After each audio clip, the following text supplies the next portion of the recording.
Selamat malam. Malam. Saya tidak menyebut nama Anda, saya akan samarkan audio dan juga visual Anda. Anda salah satu pimpinan di PT IMIP tahun 2015. Iya. Oke, saya tidak menyebutkan sampai tahun berapa, tadi beberapa tahun ada di sana. Saya ingin tanya, Anda berada di PT IMIP di Morowali Iya. pada saat pembangunan bandara, sebelum pembangunan bandara, betul? Saat land clearing tepatnya. Oh, bersih-bersih lahan. Iya, bersih-bersih untuk kemudian lahan. dilakukan pembangunan bandara. Iya. Pertanyaannya, untuk apa dibangun bandara itu di PT IMIP? Iya. Sebenarnya memang bandara itu diniatkan untuk mempermudah mobilisasi para tenaga kerja asing yang selama saya di sana, itu mobilisasi dilakukan menggunakan pesawat komersil Dari Bandara Soekarno-Hatta, dari Beijing ke Beijing, Soekarno-Hatta, terus dari Soekarno-Hatta ke Bandara Haluleo Kendari, lalu dilanjutkan jalan darat sampai ke Teluk Kendari. Dari Teluk Kendari berganti menjadi speedboat sampai ke Pelabuhan Privat. mahal jadinya. Iya, jadi sangat mahal biaya. Anda sebut TKA Ya, dari satu negara atau beberapa negara? dari Tiongkok saja. Dari China mainland, dari Iya, Tiongkok dari saja. Tiongkok saja. Berapa mobilisasinya per hari? TKA itu dari Beijing, kemudian ke Soekarno-Hatta, sampai kemudian ke Bandara Haluleo di Kendari, Sulawesi Tenggara, dan seterusnya sampai kemudian ke PT IMIP. Sekali perjalanan itu rata-rata antara 50 sampai 100 orang Setiap hari, setiap hari. 50 sampai 100 orang TKA Cina TKA Cina setiap hari. betul. Dan sampai hari ini. Sampai kalau saat ini saya tidak ada di sana, jadi saya Tapi beberapa tahun itu beberapa tahun, betul. datang terus, Iya, keluar masuk. keluar masuk. Bekerja apa mereka? Mereka tidak hanya di level pimpinan. Kesaksian Mr. X, sandiwara bandara Morowali dan regu politik di balik republik di dalam republik.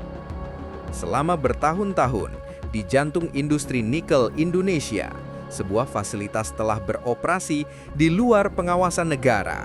Bukan bandara gelap biasa, melainkan sebuah bandara khusus di kawasan PT Indonesia Morowali Industrial Park atau IMIP.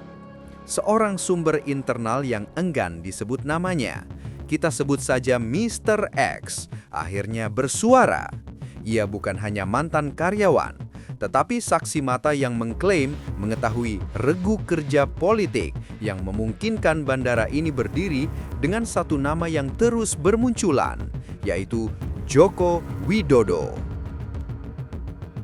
Dan mereka juga ada yang jadi tukang sapu, ada Benar. operator Oke, tukang sapu. serat, ada tukang gali, eskavator dan iya, seterusnya. betul, ada pegawai pelabuhan, macam-macam. Pegawai pelabuhan itu apa? Ya, kan di sana juga pelabuhan privat itu juga bongkar muat batu bara. Ada pelabuhan kapal lautnya juga. Iya, ada Oh, pelabuhan lengkap. privat. Ada Lengkap. bandara, kapal Ada laut Kapal laut di satu komplek. di satu komplek. Rumah sakit juga ada. Rumah sakit ada. Itu pelabuhan kapal laut itu langsung menuju laut atau lewat sungai dulu? Enggak, langsung laut, Oh, langsung laut. langsung laut lepas. Langsung laut lepas. Iya. Dan itu di kompleks tertutup di PT ini. Iya, betul. Saya garis bawahi, tertutup. Iya, tertutup. Dan TKA tadi Anda katakan ada yang jadi tukang sapu. TKA Cina tukang Iya, sapu. ada. Kenapa bukan dari Indonesia? Nah, gini, pada waktu kita di dalam, kita juga diskusi dengan IW, salah satu direktur operasional di sana. Pada waktu itu, beliau sampaikan ke saya bahwa mereka punya komitmen dengan pemerintah Cina untuk membawa SDM Cina. Oke. Mereka itu over SDM yang produktif tapi tidak bekerja, Nggak terserap di negaranya. serap di negaranya. Jadi semua pengusaha-pengusaha Cina yang ada di seluruh dunia itu diwajibkan untuk mempekerjakan para warga negara. Sampai yang level paling bawah. Sampai level paling Tukang bawah, yang sapu, operator. tidak punya skill pun harus bekerja. Banyak yang tidak punya skill. Banyak. Anda sempat menemui. Misalnya Bahkan gimana? mereka tidak menguasai bahasa Mandarinnya, Oke. pakai bahasa daerah di Tiongkok pun dia harus akomodir. Oke. Lalu kemudian 50 sampai 100 setiap hari. Itu ada yang masuk, ada yang keluar. Ya, Mobilitasnya seperti itu. Jadi kalau tidak dibangun bandara, mahal lah kurang lebih. mahal.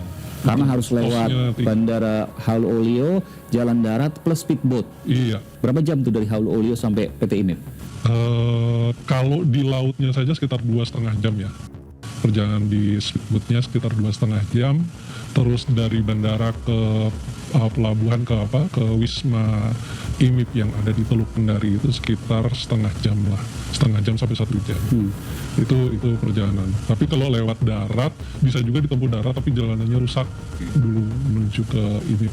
Waktu bandara sudah beroperasi Anda masih di sana? Sudah enggak. Sudah enggak, tapi Anda kan masih punya orang dalam tanda kutip ya. Anda bisa cari tahu dan seterusnya. Pada waktu itu bandara sudah beroperasi itu dari luar negeri atau dari dalam negeri Indonesia yang mendarat di sana? Yang saya dengar informasinya dari rekan saya di dalam itu dari Soekarno-Hatta dan dari Samratulangi. Oh, dari Jakarta, Dari Cengkareng ya, Bandara Internasional ya. Tangerang, dan dari Manado. Iya. Oke, jadi nggak ada yang dari luar negeri? Nggak ada. Informasinya langsung begitu, cuman memang mobilisasinya dari sana sampai ke bandara. Tapi itu Anda dengar? Iya. Prakteknya seperti apa? Nggak tahu. Pertanyaannya kan karena memang kompleksnya sangat tertutup. Iya. Saya ingin tanya, betulkah informasi yang saya dapatkan bahwa polisi dan tentara pun ya yang berjaga di sekitar lokasi sulit untuk masuk dalam kompleks?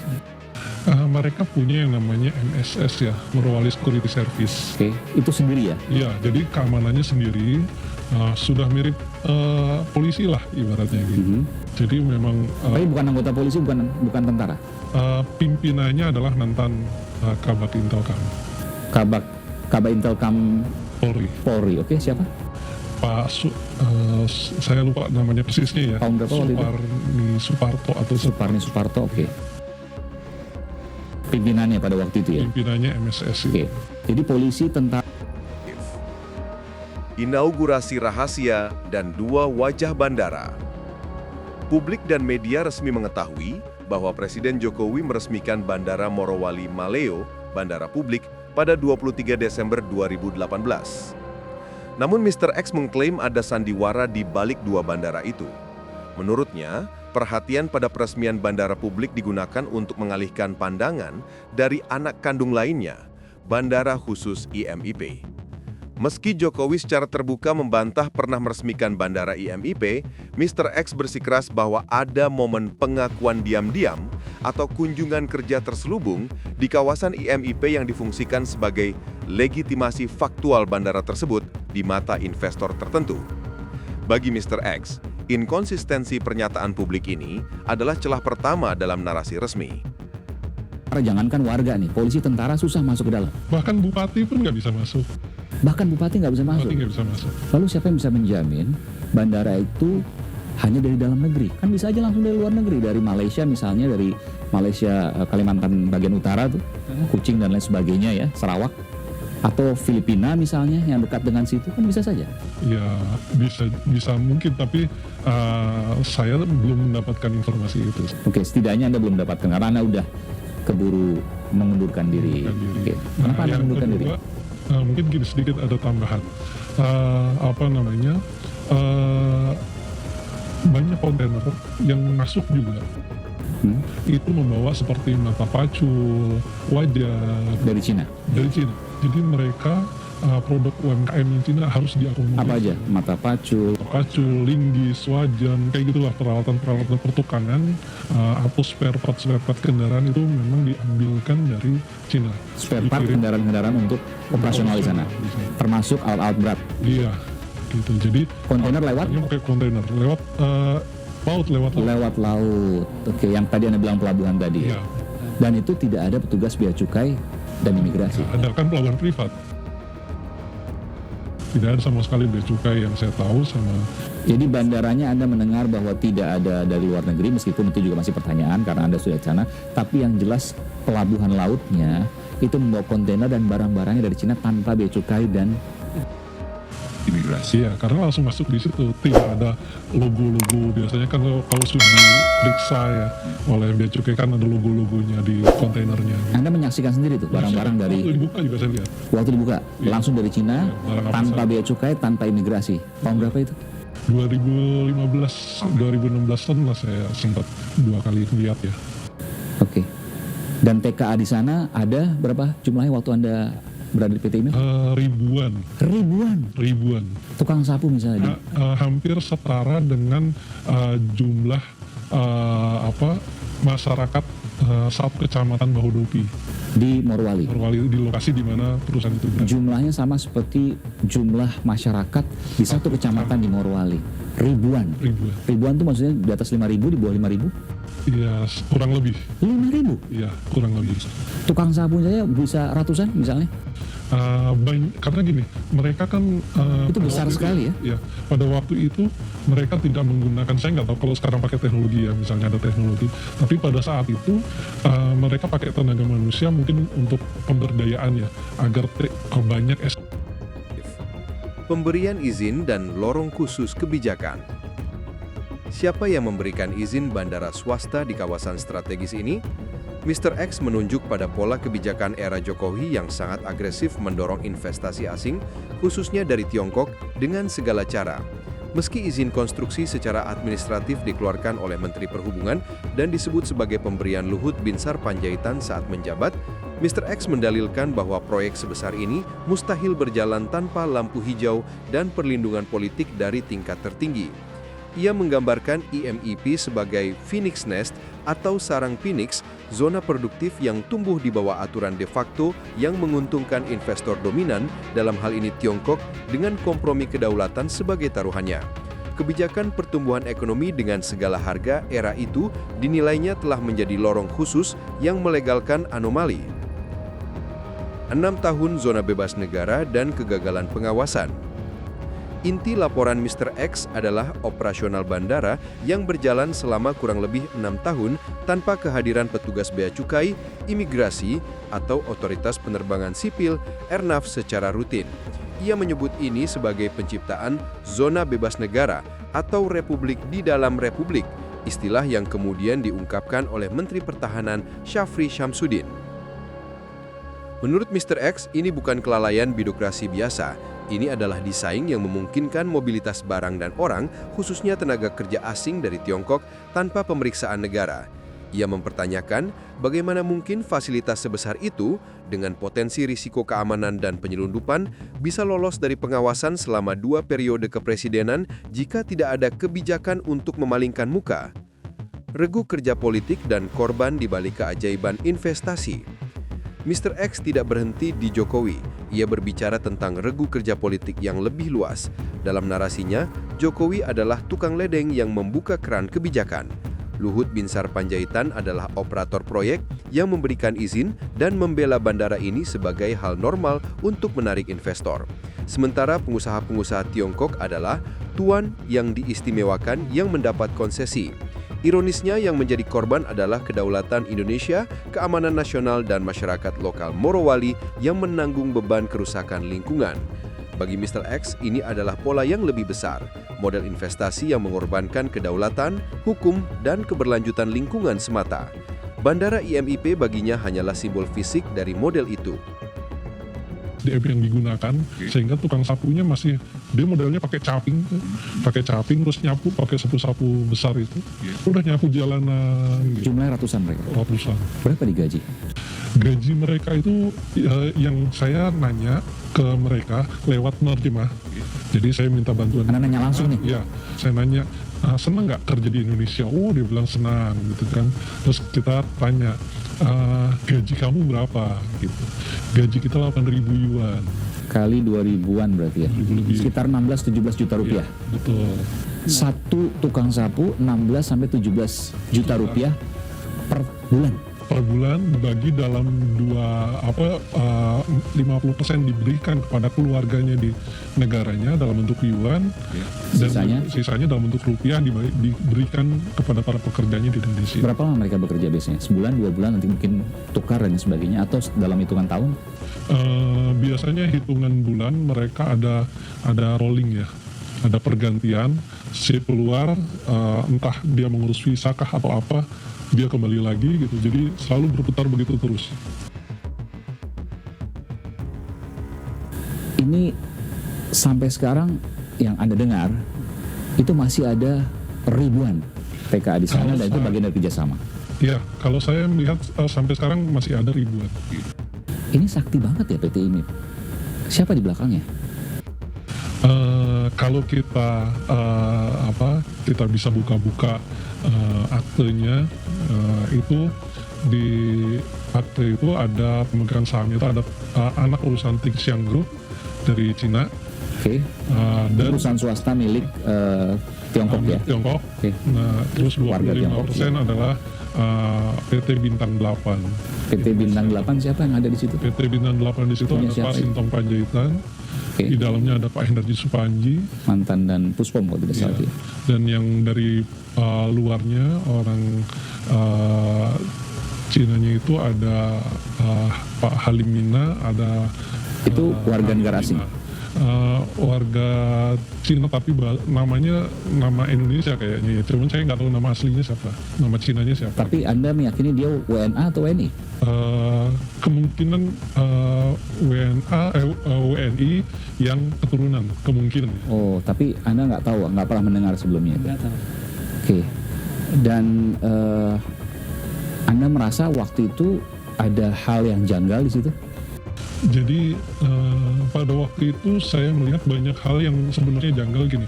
Ada nama jalan, di dalam itu semua nama jalan itu pakai nama negara di Tiongkok.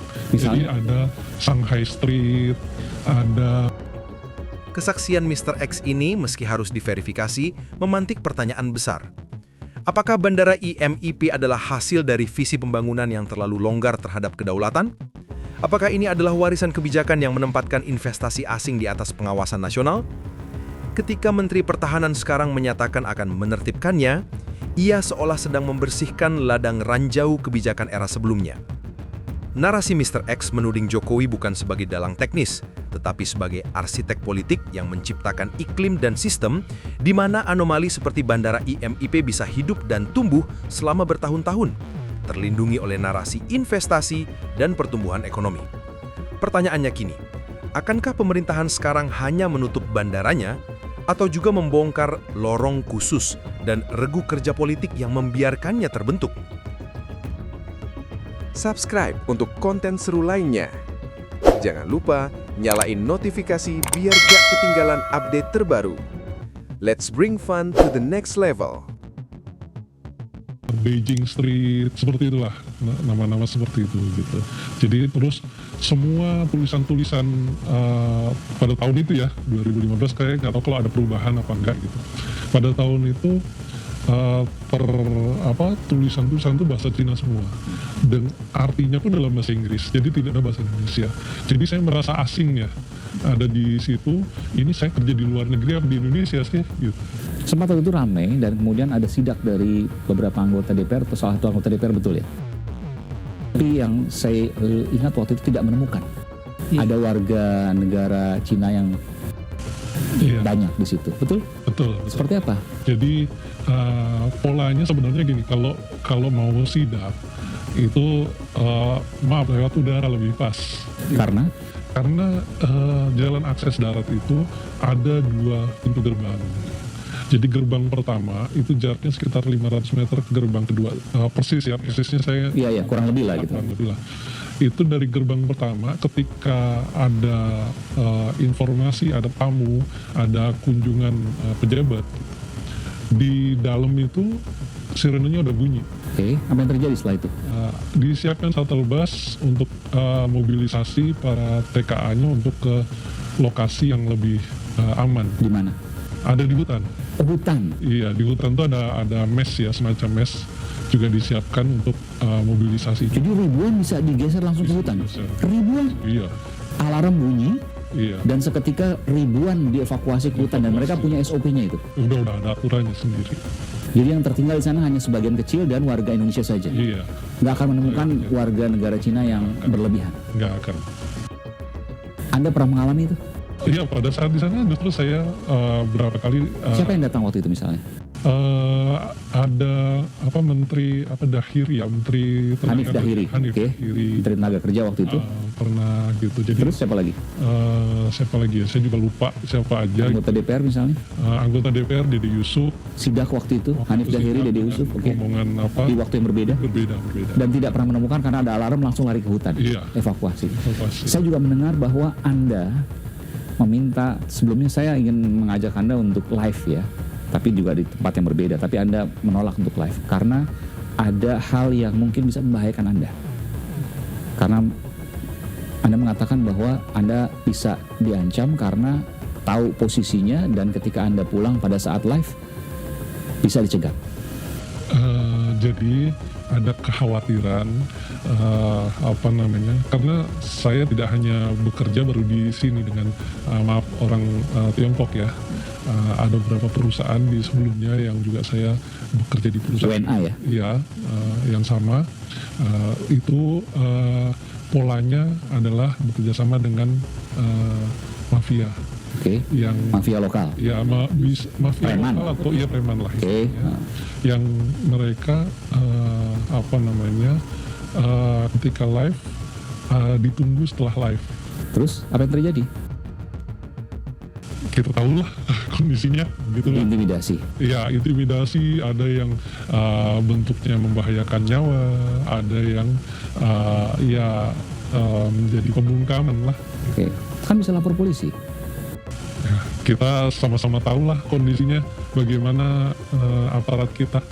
Sudah pernah Apalagi- dilapor, apalagi- sudah pernah melaporkan misalnya waktu itu orang tersebut?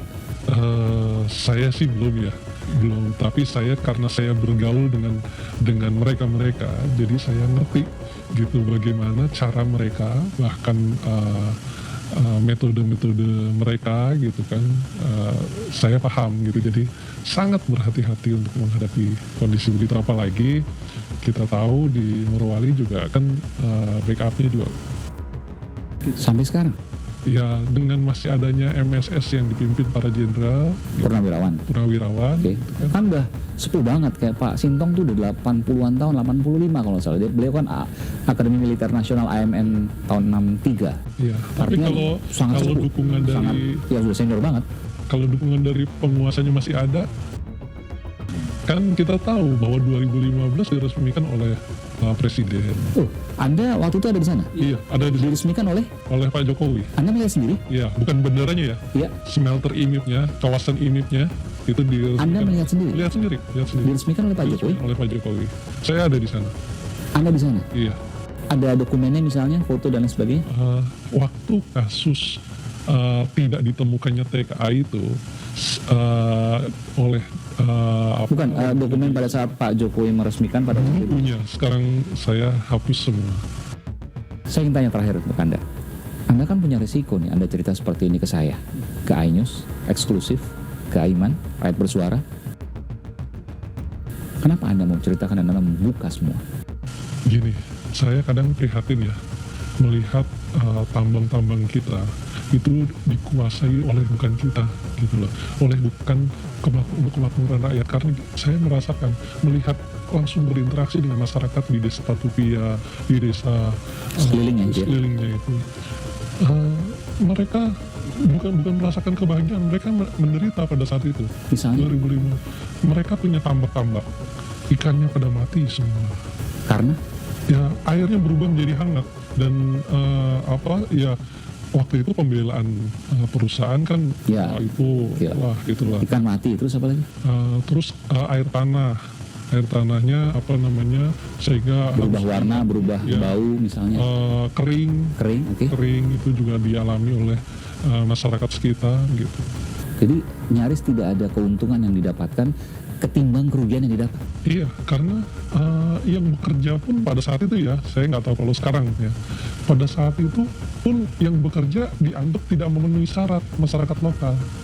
Tapi justru TKA-TKA-nya banyak Yang pekerja kasar. yang bekerja kasar. Nah itu yang membuat saya miris. Kedua, ketika bicara soal CSR misalnya, mereka membangun pipanisasi air bersih misalnya. Mereka mengaku bahwa misalnya sudah membangun 10 km, padahal di lapangan hanya 4 km. Jadi seolah-olah biaya yang mereka keluarkan untuk CSR sudah besar. Tapi tidak, Padahal Anda nggak melihat selesai. sendiri warga di sekitar sana tidak mendapatkan manfaat. Iya, kalau Yang hampir baik. nggak ada, Hampir tidak ada manfaat. Tidak ada manfaat pada saat itu ya. Misalnya Saya- dikasih apa? CSR dikasih apa? Ya itu misalnya dikasih bantuan misalnya seperti genset. Oke, Tapi waktu itu pada masa itu mereka mau dibantu listrik. Karena kan Listrik permanen, bukan genset, Iya, karena genset kan bukan mahal. genset. Iya, tadinya kan genset. Ya, Terus bahan mau bakarnya kan diubah mahal. jadi listrik, diambilkan dari PLTU punya mereka. Mereka punya 2 PLTU pada dan saat sudah teraliri sekarang. pada waktu itu teraliri, tapi ternyata tetap harus bayar. Dan bayar lebih mahal dari PLN. Jadi seolah-olah bayarnya itu lewat PLN, tapi kepada pihak IMIP. Jadi kertasnya PLN. Saya kurang tahu persis ya. Oh, tapi mereka dibilangnya ke PLN. Iya, tapi ini Tapi ternyata bayarnya ke- semacam iuran PLN gitu. Padahal bukan PLN. Bukan. Semacam iuran lah, iuran PLN gitu, semacam iuran PLN. Jadi mereka tetap harus bayar. Karena saya harus simbang juga, apalagi yang kemudian diberikan dari PT ini ke warga sekitar selain listrik tadi. Dan itu nggak semuanya listrik. Listrik itu kalau nggak salah per rumah itu dulu 450 watt. Berapa rumah? Mungkin sekitar ratusan ya. Ratusan. Terus apa lagi?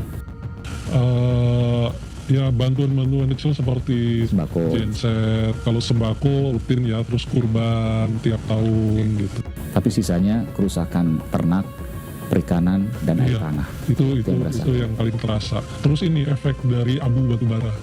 Abu batubara. Abu batubara dulu luar biasa parahnya abu batubara dan memicu protes masyarakat. Gitu.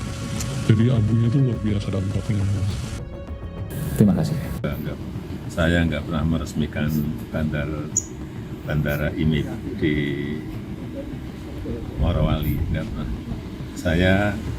Seingat saya yang saya resmikan adalah Bandara Malio di Morowali.